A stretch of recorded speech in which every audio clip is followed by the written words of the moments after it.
Good morning, good morning, good morning. Happy Monday, everybody. I hope everyone got their week started with some passion and purpose and, made the investment into themselves to start the day.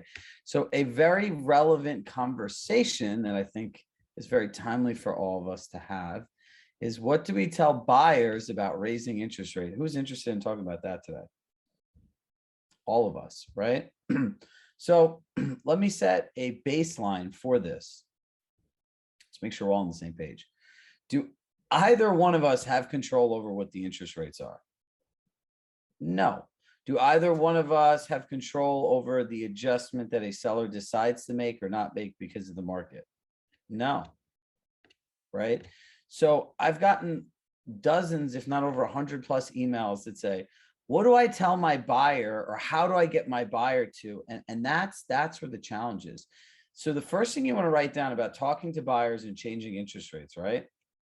Number one, there are no magic words to make someone do something.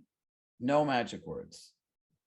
If anything, you could hinder your relationship with someone based on the way you're talking to them. So let me explain this to you. Is yes or no, we'll just go by nod of heads. We have a fair amount of cameras on. Isn't the market pretty much at a high? Yes, right? So if you go back to January, were people really thrilled with the prices that they had to pay for something? No. And that was when $3,500 got them $804,000 in the mortgage. Now, fast forward this many months later, 5-6 months later, what they can afford for the same amount of money is now $644,000. So they didn't say your payment was $3,500, right?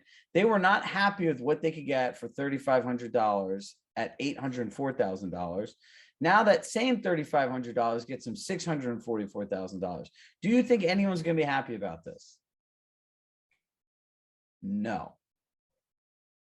So that is what you need to understand to begin this conversation. It sucks to be a buyer for a whole different reason than it did before. Has the inventory changed? The amount of inventory? For most places, no, right? So I see you nodding your head, no. It still hasn't changed. So now you can afford less. There's still less houses. And what already sucked just became suckier. Welcome to being a buyer today in 2022. So number two, you must have empathy. Empathy for these people, because they are going to complain to you. So I always say this, when someone's upset, a lot of times, like depending on their emotional state, the best thing you can do is listen. Correct? So when a buyer is saying this, and look, take this for what it is, all these people, and this is just my professional view, all these people that are posting these charts online from Keeping Current Matters that say interest rates are still at historical lows, it's not going to make you feel better that the interest rate was like literally almost half at 3.2% in January, and now it's at like 5.125%. That's not going to make anybody feel better. So don't even start that conversation. Because a traditional interest rate has nothing to do with somebody's personal situation if they've been trying to buy a house for 3, 4, 5, 6 months or started today, correct? So if someone is telling you that they're upset, and then you turn around and tell them, oh, really? It's not that bad. This could, these things have happened before. Like, do you think that really makes anyone feel better? That actually makes them hate you more as a real estate agent. They're going to be like, listen to this guy, right? Here I am. I didn't even like the house that I was getting at $804,000. Now it's only $6. Now I got to look at an even worse house at $644,000. And they're saying, oh, Stephen, it's okay. You should buy the house because historically it's a great deal. No. There's a saying, you have to meet force with force, right? Like if someone's forceful, you have to meet them with force a lot of times, right? Like that's so people don't run you over. Now, in this, that's why I said the word empathy. I completely understand. So has anyone here sat down and really started using our old dialogues of the you control, I control, no one controls, how we explain the market, and really as an advisor, walk people through what it would be like buying versus what it would be like staying where they are and potentially renting? Has anyone taken the time to do that with people? Anybody? Some, not many. Okay. Join, good. So number 3, when people express their frustration, acknowledge it and take the time to walk them through different scenarios. There's only so many of them. They could buy at the current prices. They could wait and understand what the market is, and the perfect home comes, they could buy it. Or 3, they could stay where they are. Or 4, they could rent somewhere else. Those are the only 4 different predicaments that could happen, correct? So get used to saying that. I would say, Steffi's going to tell me that the rates are really high. I'm going to say I completely understand. And would it be okay if I shared with you the conversations I'm having with my other clients who express the same concern, right? Acknowledge that it's a concern. They're going to say, sure. We're re-engaging in what the market is and what you could buy based on what your buying power is on today's rates. And if that makes sense for you, go ahead and buy a home. The second one is we're going through the market the same way. And our mindset is if we find the perfect home in this price range, we'll buy a home and we can stay where we are. The third one is we're analyzing the opportunities and benefits of staying where we are. And the fourth one is we're analyzing the opportunities and benefits of potentially renting somewhere different. Those are the only 4 outcomes that can happen.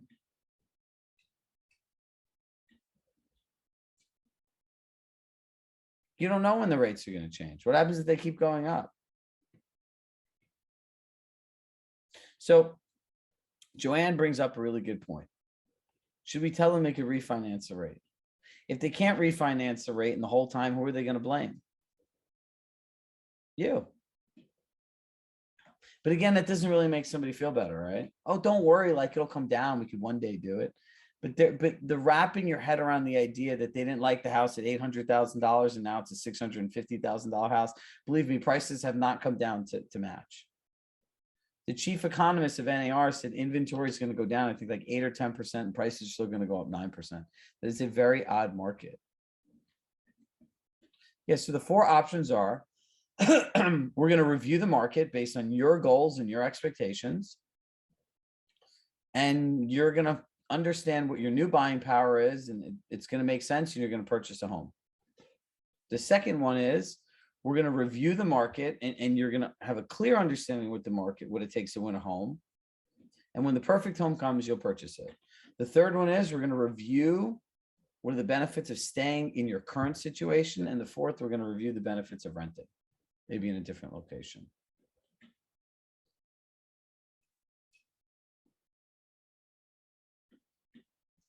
Brooke, I believe, has written those notes down, right, Brooke? 4 scenarios. So drop them in the chat if you can. So look, looking in different areas is another option, right? Some people might want to do that if they're not tied to a school district. But what I want to get through to everyone is you need to map this all out. Like, what are the conversation tracks? You need to understand what to say and what not to say. And the third thing is you need to make sure that you don't like promise them like a crystal ball that, oh yeah, you can refinance it, or, oh yeah, this is, you don't know what's going to happen. If you did know what's going to happen, you would not be here today talking with us. You'd be rich and we'd all be paying you for like a crystal ball information. So look, this uncertainty is an opportunity for all of you. Do you want to know why? It is really easy to go when everything's going great. Skill markets make people's businesses because people don't practice skills. They don't know what to say. They don't know what to do. They don't stay consistent with their habits. They don't do anything. Uncertainty is opportunity. So like people are like, how do I knock off some of these agents? Believe me, the agents that are the most comfortable doing the same things with their phone rings all the time, those are the ones that get screwed the most in this market. Because guess what? Uncertainty makes other people uncertain, correct? So During certainty, you'll just talk to one person, you'll feel good about it. During something that's uncertain, you'll sometimes get a second or third opinion, correct? So that could happen as well. So all markets are different. Right. So now I just want to take a moment and see what questions everybody has, because this is a very relevant present topic. Drop your question in the chat so that we can actually collect them all. Dominic, I like that hat, my man. So who has a question, a conversation, or a client scenario that they'd like to share? All right, go ahead, Joanne. Okay. I'm sorry, I don't mean to press the issue, but I need a little coaching on this. About I am blonde, so maybe it's just not sinking in, but in telling them that they could refinance later, either they lock it in now at a price that is continuing to go up, so they mitigate their monthly housing expense. And if it goes up, then they did good because they locked it in at a low rate. Or if it goes down, they could refinance. So how is that not like something to discuss with?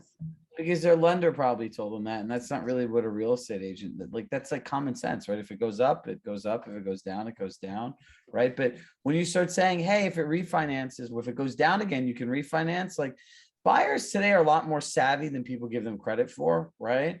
So rephrasing that in a way is, hey, look, if we've looked at the rates over the last 6 months, this is the way that they're pacing, right?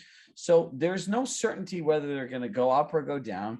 What I would encourage you to think about and speak with your lender is, at what point do you want some certainty in locking in a rate, if now is the right time still for you to buy?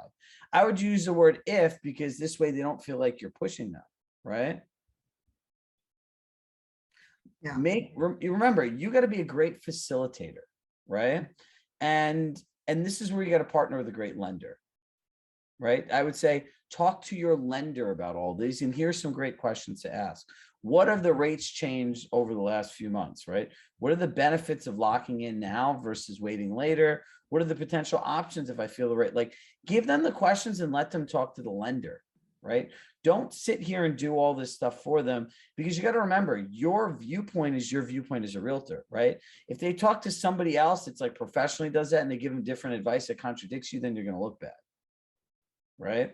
And you don't ever want to look like you're selling the idea of just having them buy and say, oh, look, it's great, right? Like, look, if I said to you, Joanne, it's great. Like, you could lock in this price now. It's not going to go any higher. If it goes down, it only gets better for you. Like, it still doesn't change that fact from 804 to 644, right? Like, that doesn't change, right?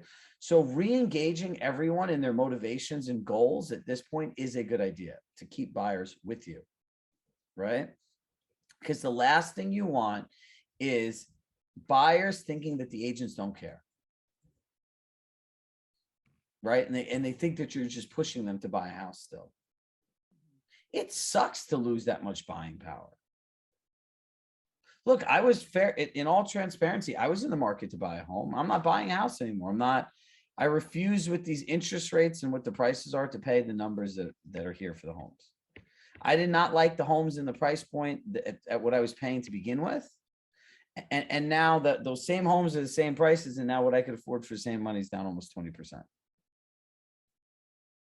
Right. So look, there's different options, right? So now I'm going to blow out my kitchen and build an extension so I have the additional space I want for the time being. And that's what our choice was after going through many different things. So this is a very timely conversation, and everyone is going to have different goals. Therefore, they're all going to have different expectations, right? Look, the reality also is, and I know a lot of you don't want to hear this, for some of these people, it's just not the right time to buy anymore. And it's time to let those people go. Listen, when you've sold somebody 42 houses, it doesn't feel good, like, helping them get to that decision. But you know what those people do? They thank you, and then they tell all their friends about you. And that the people that really were meant to buy are going to buy. No, you need to focus on having productive conversations.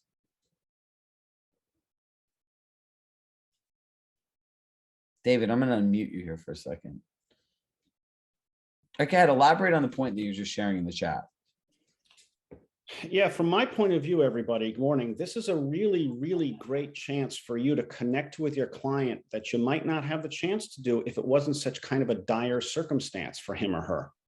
You know, you can either lose this, you can use this conversation to either disconnect you from your client or connect you to your client. And they're going to come out of the conversation feeling one of those things, depending on how you engage them with this conversation. You know, if it's simply, well, there's nothing we can do, or here's what I think you ought to do, that's not going to be much support for them in their moment of need where they're really troubled by this, especially troubled by this. This is the time when you really want to connect to what their experience is. Have them come away from the conversation knowing that you're on their side, that you're walking side by side with them, whatever the choice is. And, you know, you can put some boundaries in there, like this may not be the right market for you or something like that, but you certainly don't want to steer them to something. You always want them to know that you're on their side, no matter what that is. And if it were me, I would use this opportunity to connect with the client. So if the client says, gosh, I just don't know what to do about these interest rates, you could just say, yeah, it's really tough. Well, let's see what we can find you. That's one way to answer. Another way would be to turn it into a question. And I would turn it into some kind of a question, because that helps you explore the territory inside that client's mind about what this is, helps you understand what this really means to them. You could ask them something like, so, you know, we've talked about this now. We recognize that you're going to have to really look at something from $800,000 down to $644,000 price range. What's the part of this that's most difficult for you and your family with your lifestyle right now? And see what they say. You ask an open-ended question like that, and it's going to take you right to the crux of the issue for them. Is it because they always dreamed of moving to a bigger house and now they're not going to be able to do that for the foreseeable future? Is it because they always wanted to make this leap from their small city apartment to the white picket fence in the countryside? Is it that they were going to kind of buy a house and then have to fund their child's college education, and now they don't think they're going to be able to do both? Turning this conversation into a question, if it's the right question, can really cement their understanding that you really care about them and what this interest rate means to their life. It's a really big opportunity if you do it right. Questions, questions, questions. If you talk the whole time, you'll never get to know what another person wants. So I'm going to break us all up into Zoom rooms for 5 minutes today, so you all can practice with each other. And tomorrow, the whole session is going to be role playing doing this. Now, the reason I want you all to talk to each other is not even so much to practice. Sometimes, and I don't mean to throw anyone under the bus, sometimes when you hear someone else say it and you're like, oh my God, I sound like that, or I don't want to sound like that, it's really helpful in the way you talk to people. It's very easy to empathize with the buyer on this. And if you hear another person trying to convince you, sell you, or make you feel a certain way, you'll know what not to do, right? Saying no is part of strategy, right? Meaning, what do we say no to? Who are the clients we need to say no to, right? Has anyone asked the new buyer that, hey, you know, now that the interest rates have changed, how does that impact your home search? You ever asked anyone that? If you're meeting new buyers, you're not asking them that, you're like setting yourself up for a challenge, right? What are your expectations of the market now that the interest rates have changed? We were sharing this on a webinar about the playbook the other day, and it's really this whole concept of coaching forward, right? Because if you think about it, most coaching is coaching backwards. Like, you can build a system, a skill, and all these different things, right? I want to build a team. How do I utilize my CRM better? How do I communicate with likely to sell? That's all backwards. These are all things that we've identified coming into a situation that we know we need to do, change, or grow in, correct? Coaching forward is reset, recession, changing market, new market conditions, buyers with like changing interest rates. This is this whole concept of coaching forward. And I realized that real estate coaching is essentially broken. Just because it's broken, it doesn't mean that it doesn't work, but it doesn't work to its full potential. Because if we're not having these conversations with you, what are you going to do? You can pay for all the coaching and all this stuff, but we have to work forward, because these are the conversations that we need to have today, because the market keeps changing. So we need to get great at this now. Do you think for the next 3, 6, 9 months, you're going to have to stop having these conversations with people? No. But do you think there are going to be new conversations that are going to come out of the current market conditions? Yes. So we all have to work in this whole moving forward aspect and move fast in doing it. So this is the purpose of the Zoom rooms today and tomorrow. So let me break everybody up. There's some people dropping like flies when we do this.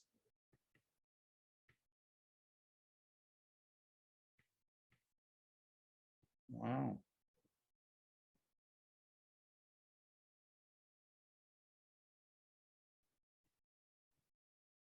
There you go.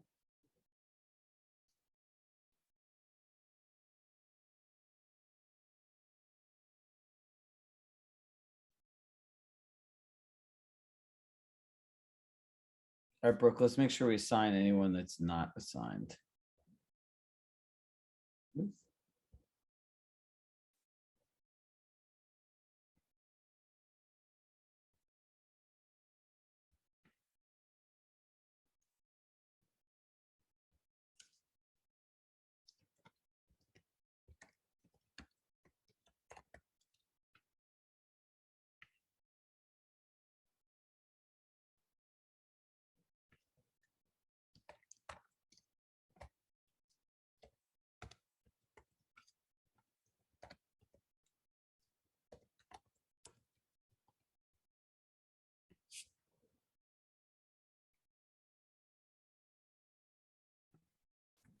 Chirag, my person left the chat. All right. How's it going? Yeah. Brooke will teleport you to another room. Okay, fantastic. Thank you, Brooke.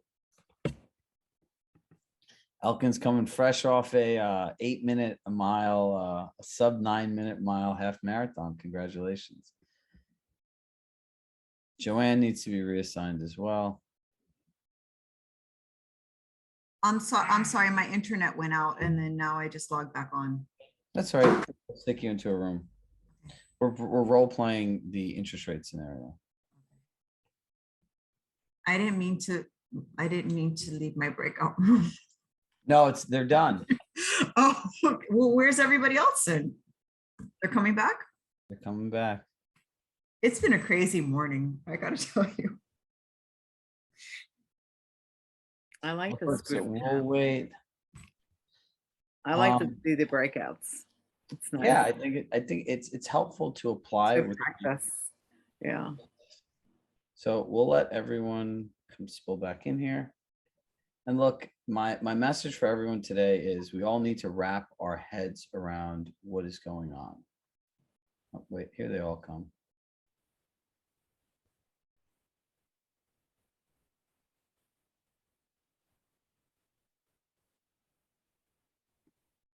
I love that. It's like, shoom, and everyone just shows up. It's like magic. It's my childlike joy right there. So look, our thought process going forward is this. Change is inevitable. And we're going to choose the changes for ourselves before the world chooses them for us. So we're going to keep working on this. Tomorrow, we're going to practice this. And then on Wednesday, we're going to do the same thing. I want to spend the entire week on this. I hear your feedback. We want to go deeper. Yes. So at the end of this week of doing this 3 times, you should have certainty on how to have this conversation with people. And a lot of it's going to be practicing, right? Like between Tuesday and Wednesday, you're just going to practice and practice and practice, right? So I'm going to go through everything again.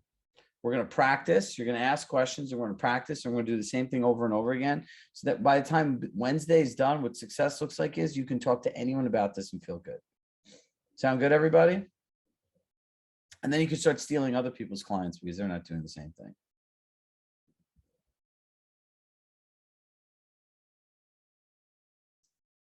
If you, the purchase chart, look up Amit Bhutta on Workplace.